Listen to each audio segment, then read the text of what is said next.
Bonjour et bienvenue à Hockey le Magazine. Cette semaine pour vous, le nouveau venu du Canadien, Andrew Shaw, nous parle de son parcours vers la LNH. Et notre portrait de l'entraîneur-chef d'Équipe Canada Junior, Dominique Ducharme.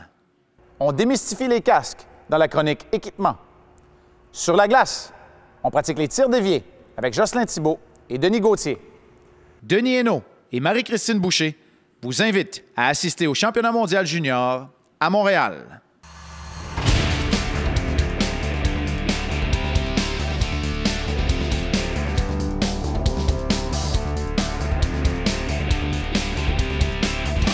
Hockey Magazine, une présentation de vos concessionnaires Subaru du Québec.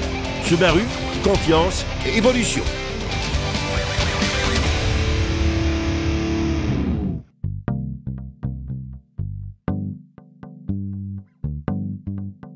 Les gens devraient se déplacer pour voir le championnat junior parce que c'est une occasion unique à Montréal. C'est la première fois depuis 1978 que les gens auront l'opportunité de voir les finales. La première fois qu'on va présenter la médaille d'or à une équipe du championnat mondial junior de l'IHF 2017. Donc, cette opportunité-là ne reviendra pas à Montréal très rapidement. Donc, manquez-la pas, c'est le temps de venir. Il y a des opportunités fantastiques pour les jeunes, pour les familles, pour tout le monde. La première organisation en 2015 a demandé environ 1 an et demi. Là, on est dans une deuxième édition en 2 ans. Donc là, on peut dire que c'est environ 12 mois en termes de planification et d'exécution. 12 mois environ, une équipe permanente de 10 personnes et des partenaires importants comme la Ligue de hockey junior majeur du Québec, le Centre Bell, les Canadiens de Montréal, Hockey Québec. Avec l'appui de tous ces gens-là, c'est une grosse année de travail. Le plus gros défi pour nous en 2015, quand on a commencé cette aventure-là, c'était premièrement de recruter 1000 bénévoles pour un événement qui n'avait pas eu lieu à Montréal depuis 40 ans. Donc ça a été de passer au travers des banques de données, de faire appel à différents partenaires. Donc ça nous a pris 6 à 8 mois. Et quand on sait que l'événement se produit 12 mois plus tard, on a eu un petit peu chaud par moment. Mais finalement, on a recruté tellement une bonne banque de bénévoles que ceux-ci sont de retour en majeure partie pour l'événement de 2017. Donc, on a eu la tâche beaucoup plus facile cette année. Ce que j'aimerais que les gens se rappellent en venant à Montréal pour le championnat junior, c'est toute l'excitation que peut se produire pendant un championnat de cette nature-là. Comme je le disais, ça n'arrive pas souvent dans une ville, donc être capable de participer à ça, ça va être absolument fantastique. Les gens ne regretteront pas. Moi, j'ai vu des championnats juniors depuis 20 ans au moins, presque 30 ans dans le fond, et j'ai des bons souvenirs de chacun de ces championnats-là. Et j'espère que les gens pourront vivre la même expérience à Montréal qu'on a vécue en 2015 à Toronto. Où l'équipe canadienne a remporté le championnat et je peux dire que les gens de Toronto étaient en émoi devant les succès de l'équipe et certainement que j'espère qu'à Montréal, ça se reproduira. Tous les gens qui participent au championnat, ce qui est important pour nous, c'est une expérience mémorable. On vise les plus hauts standards de qualité en termes de services, que ce soit en termes de nourriture, les hôtels, les transports, tous les détails au niveau des services des équipes et pour les officiels. Il y a les partisans aussi qui sont extrêmement importants pour nous, donc services d'information, touristique, l'accueil dans l'aréna, l'animation. Alors, nos standards sont excessivement élevés. Le niveau de jeu au championnat mondial junior est toujours de très haut niveau. Les joueurs, on les découvre souvent pendant le championnat junior. En 2015, on a découvert Connor McDavid. Ashton Matthews participait. Au fil des années, on a découvert plein de joueurs québécois comme Marc Denis, qui était un bon joueur dans le hockey junior, mais qui n'était pas le gardien de but qu'on s'attendait au moment où il est venu au championnat junior. Denis Gauthier, Daniel Brière sont tous des joueurs avec qui on a découvert et je suis certain que cette année, en 2017, au championnat mondial junior, il va y avoir d'autres découvertes de ce genre-là. Le niveau de jeu est toujours absolument excellent. Aujourd'hui, à la question quiz, quel honneur Andrew Shaw a-t-il mérité lors du tournoi de la Coupe Memorial de 2011? A. Joueur par excellence. B. Meilleur marqueur. Ou C. Joueur le plus puni? La réponse, au retour.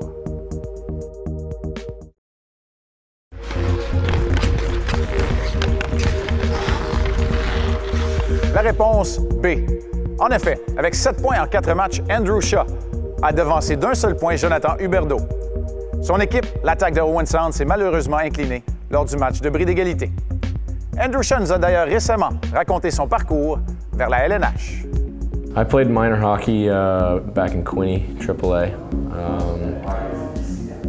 I started playing hockey when I was 4 years old and played in Belleville, Ontario, and I got to that level that was able to play AAA. I went up to that step and enjoyed it. Made a lot of friends along the way, and had fun with it. Played with my younger brother as well, so it was a good time. I was a huge Sabres fan, actually. I liked Chris Drury and Daniel Briere, and I was stuck in between Toronto, Montreal, and Ottawa, that area. So I kind of just picked my own team and cheered for them. My favorite player of all time was Wendell Clark. He just had that grittiness to him, that leadership, work hard, and take a beating, give a beating kind of guy. And then after that, I always liked Darcy Tucker as well. He was a fun guy to watch as well.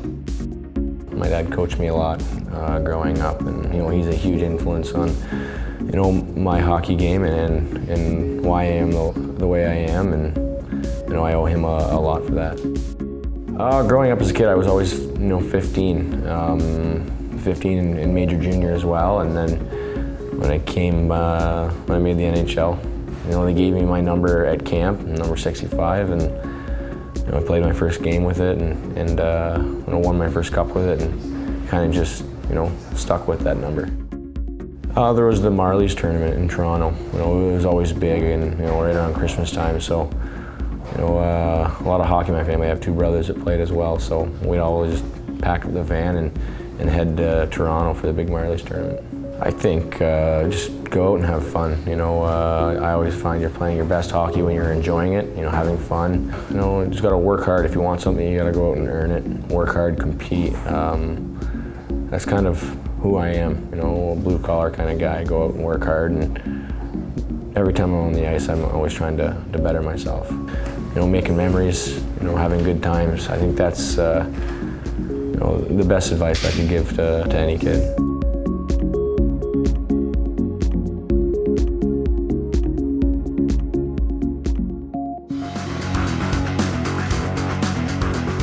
Cette chronique équipement vous est présentée par le Trio Hockey, Sport Rousseau, Hockey Expert et l'Entrepôt du Hockey. Après avoir fait un tour d'horizon des patins et des bâtons, on s'attarde maintenant à une pièce très importante au niveau de la protection de l'athlète. À une ère où on en apprend de plus en plus, année après année, sur les fameuses commotions cérébrales, je présume que la technologie au niveau des casques de hockey a dû évoluer énormément.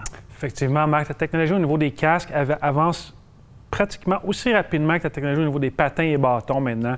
Les manufacturiers ont des gros budgets de recherche et développement et à chaque année, ils améliorent leurs casques afin de protéger les joueurs de mieux en mieux. Oui, les commotions cérébrales, un phénomène qui n'est pas à négliger.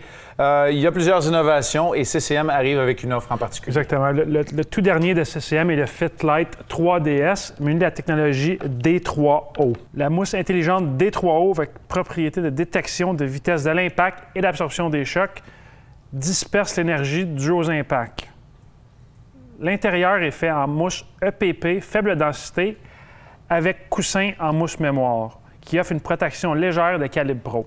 Et dernier point important, le système MicroDial 3, qui offre un ajustement 360 degrés, qui permet un meilleur confort et le casque reste bien en place lors d'un match. Donc, beaucoup de détails techniques. En résumé, un meilleur ajustement pour un meilleur confort et une mousse intelligente qui se durcit à l'impact pour une meilleure protection. Du côté de Bauer, maintenant, Eric? Le nouveau casque React 75 avec une doublure suspendue. Également, la doublure de mousse souple à densité variable et la mousse des protections aux impacts extrêmes XRD encaisse les impacts de toutes les intensités. Un dernier point important pour le casque React 75, la technologie 7 Plus présente des cylindres qui permettent d'absorber de meilleure façon les impacts. Une technologie, entre autres, qui a été développée par l'ancien de la Ligue nationale de hockey, Mark Messier. Exactement. Warrior a également une offre en ce qui a trait au casque protecteur. Oui, le casque PX3 qui est utilisé par plusieurs joueurs des Canadiens depuis 2 saisons. Un très bon casque. Des caractéristiques importantes du casque PX3 sont la protection contre les impacts grâce à un mélange de 3 mousses et le système d'ajustement sur 360 degrés 4Play. Pour un meilleur ajustement, donc beaucoup de détails techniques dans les casques que tu nous as présentés. Il est important de bien choisir son casque. Il faut dire tout de suite que le temps où on s'amenait en magasin et qu'on choisissait un casque sur les étalages, même s'ils sont à faire rêver, ce temps-là est bien révolu. C'est très important de prendre le temps de bien choisir un casque qui va bien nous faire. Plusieurs personnes, autrefois, peut-être encore maintenant, ils le font à l'occasion, ils se basent sur le test du miroir. C'est quoi le test du miroir? Si je suis beau avec le casque, je la jette. Mais c'est pas un bon test. C'est quoi le meilleur des tests? Essaye plusieurs modèles de casques, différents prix. Toutes nos têtes sont différentes. Donc, il suffit de trouver le bon casque qui va bien nous faire pour mieux nous protéger. Oui, parce que plus de confort, ça égale donc plus de protection. Beaucoup de détails techniques, comme on le disait, mais c'est important de prendre le temps de bien choisir parce que les impacts d'une commotion cérébrale peuvent durer toute une vie. Exactement, Marc. Si on a un budget supplémentaire à avoir, il faut investir dans un casque pour bien se protéger. Merci beaucoup, Éric. On s'est attardé à la protection des joueurs. Il y en est encore très la semaine prochaine, sauf qu'on s'attarde aussi à la dextérité des joueurs. On va regarder la gamme de gants qui est disponible. Ici Pierre-Luc Dubois. Vous regardez Hockey le magazine à RDS.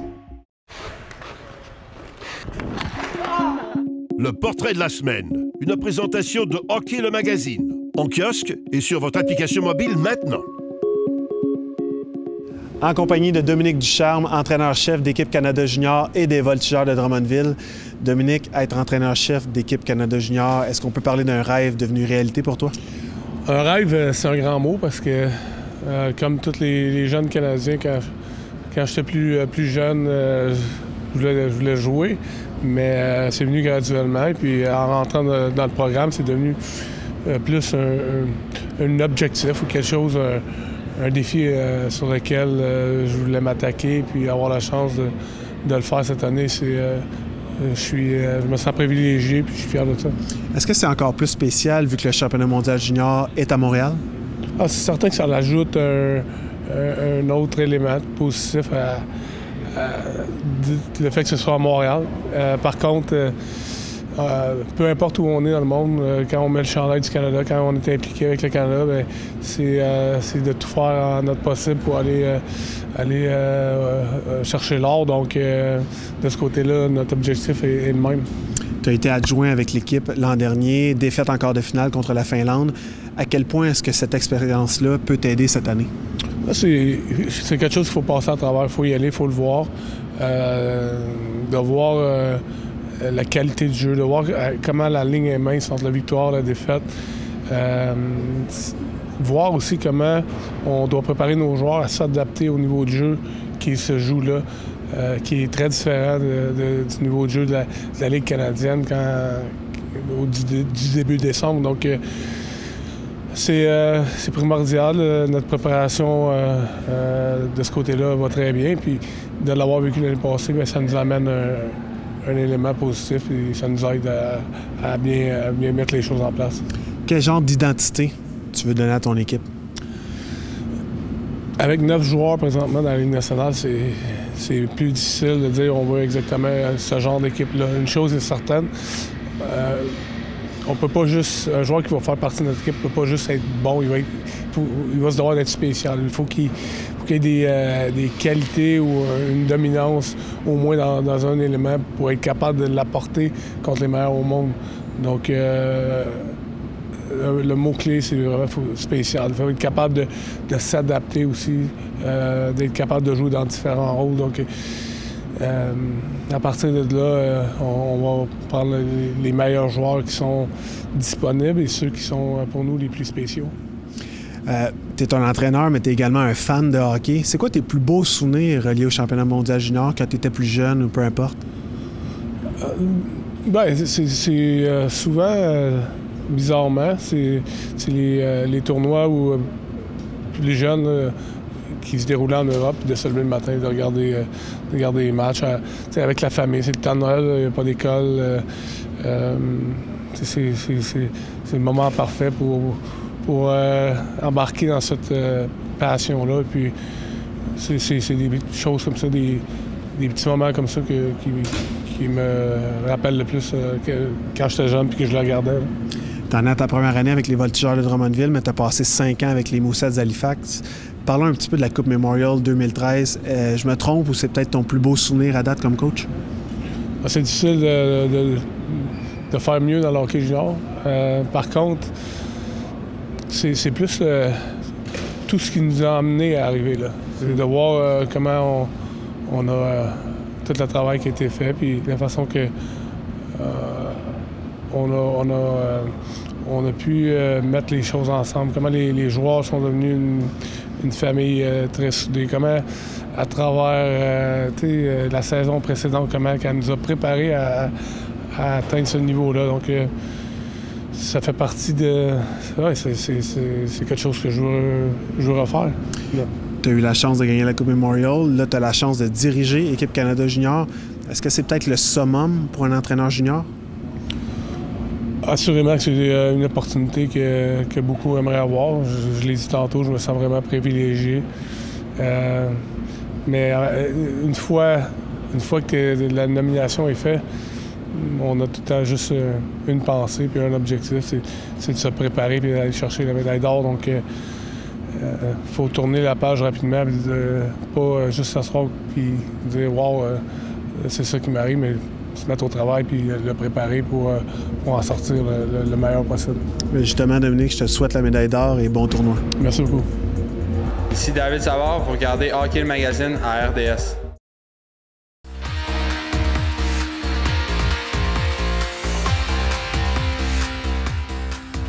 Sur la glace, une présentation de vos concessionnaires Subaru du Québec. Subaru, confiance et évolution. Cette semaine, Jocelyn Thibault est de retour avec nous. Jocelyn, aujourd'hui, tu veux nous parler d'une situation dans un match qui arrive fréquemment pour un gardien de but. Tu veux nous parler de tir dévié.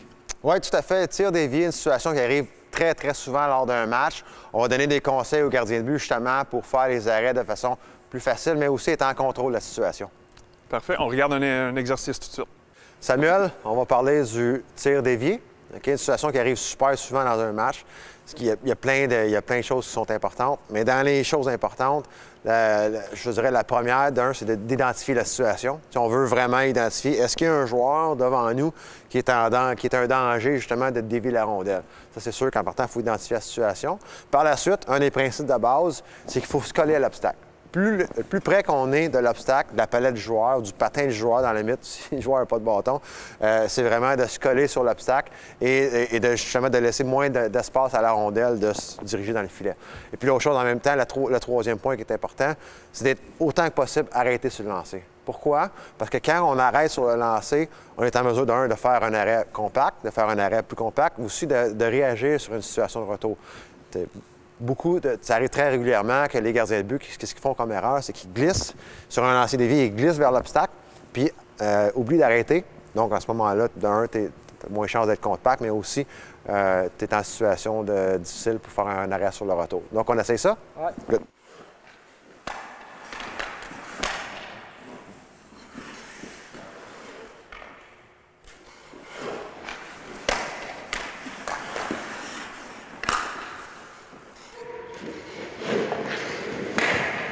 Excellent, Samuel.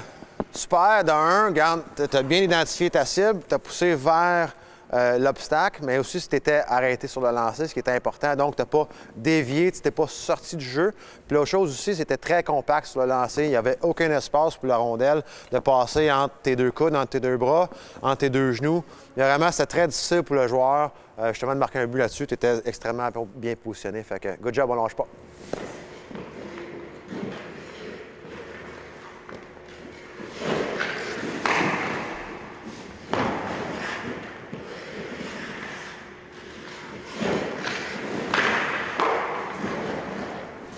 Essaye d'arrêter. Quand tu pousses, vraiment, essaye d'une bonne poussée. Toi, rapproche-toi un peu. Exactement. Quand tu pousses, vraiment, essaye d'être arrêté pour le lancer. C'est bon?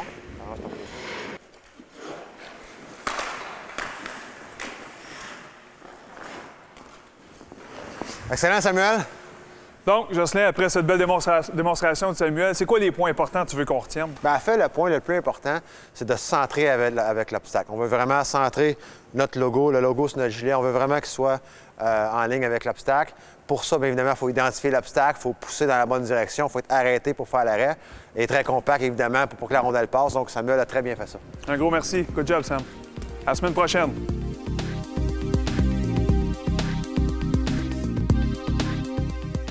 Oui, surtout familial puis professionnel. Oui, moi, j'ai une formation en mathématiques. J'ai arrêté un peu, j'ai mis ça de côté pour être enseignant. Plus, j'étais enseignant des mathématiques, j'ai fait plus enseignant. Du hockey, puis familial aussi, j'ai changé de catégorie là, vu que j'avais des jeunes enfants. Il y en a beaucoup parce que c'est beaucoup de temps, mais quand tu es passionné, tu vois pas ça comme des sacrifices. Tu vois plus ça comme, justement, c'est ta passion. Donc, pour l'instant, il n'y a aucun sacrifice pour moi, mais c'est sûr que ma famille, conjointe, enfants, tout ça, un petit peu plus, mais pour moi, ouais. Oui, j'avais un autre job quand j'ai fini ma carrière de pompier. J'avais un autre job. J'ai mis ça de côté pour faire à temps plein, justement, du coaching. Parce que en sport et tout ça, c'est quand même de jour. Donc, il faut que tu aies du temps pour passer avec les gens. Non, parce que moi, j'ai la chance d'être au Collège français, puis j'ai fait mon bac en enseignement d'éducation physique. Donc, j'ai commencé mes débuts comme entraîneur adjoint au midget espoir. Puis, c'est comme ça, en faisant mon bac et en étant enseignant au Collège français, ça m'a permis de poursuivre là, ma passion. Oui, beaucoup de sacrifices. J'ai dû choisir entre ma carrière d'enseignant et ma carrière de coach de hockey. Je suis demeuré enseignant, je coach à temps plein. Je suis chanceux d'avoir une bonne conjointe là, qui me permet, je la remercie d'ailleurs, qui me permet de faire du hockey presque à temps plein malgré mon travail. Oui, énormément. On sait tous là, ce n'est pas, dans la majorité des cas, un emploi, être entraîneur au hockey sur glace là, au niveau du hockey mineur au Québec. Donc oui, il y a des sacrifices familiaux, assurément. Il y a des sacrifices professionnels. Dans mon cas, j'ai pris même des congés là, autofinancés dans mon vrai travail, entre guillemets, pour pouvoir m'impliquer là, à fond dans le sport du hockey. Moi, non. Ma conjointe, je crois que oui. J'étais entraîneur adjoint midget 3 là, à Magog avant avec Félix Potvin. Puis il est arrivé un offre là, que je pouvais vraiment pas refuser du Saguenay-Lac-Saint-Jean. Donc on a traversé tout le monde, toute la famille, les enfants, tout ça. Donc oui, on en fait là, pour être entraîneur. C'est déjà tout pour aujourd'hui. Lors de notre prochain rendez-vous, notre entretien avec Gilles Courteau, qui partage l'importance que revêt le championnat mondial junior pour la Ligue de hockey junior majeur du Québec. Un ancien gardien que vous connaissez bien, votre humble serviteur vous parle de son expérience au mondial junior de 96 et 97. Notre chronique équipement qui portera sur les gants de joueurs. Tout ça et encore plus la semaine prochaine à Hockey le Magazine. Hockey le Magazine vous a été présenté par vos concessionnaires Subaru du Québec. Subaru, confiance et évolution.